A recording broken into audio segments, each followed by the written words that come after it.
Это Лениногорская птицефабрика. Сегодня здесь не пройти, не проехать. Карантин. Чтобы попасть внутрь, нужно преодолеть блокпост. Все огорожено, работают ветеринары и санитары. Идет обработка техники. Давай, капитан, давай!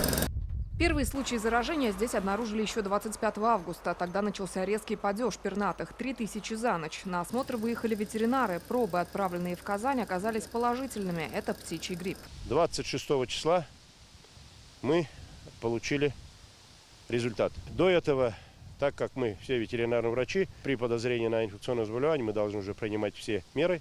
Мы исключили заезд-выезд всего транспорта, завоз, вывоз продукции. На фабрике содержались 223 тысячи кур. За 3 дня погибли 22 тысячи. Пока тушки складывают в морозильнике, в течение 5 дней рассчитывают полностью утилизировать и обработать помещение.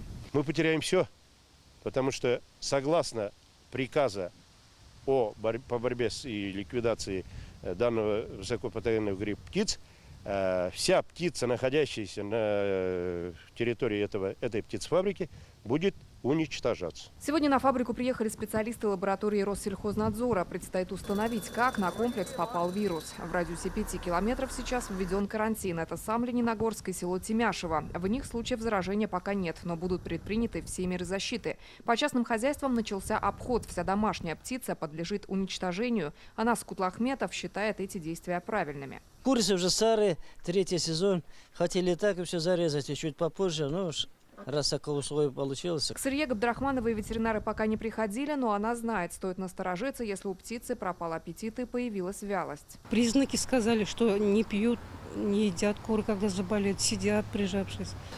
А вот ваши как?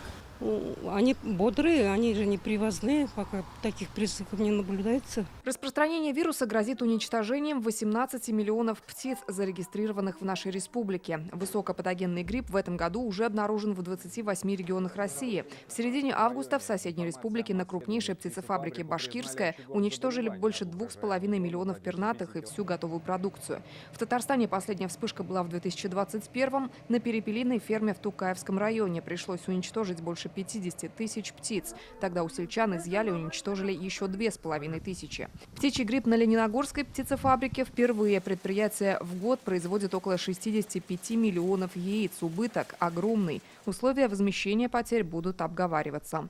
Лина Изнатульна, Адель Закирова, Ирик Хабибулин, ТНВ, Лениногорский район.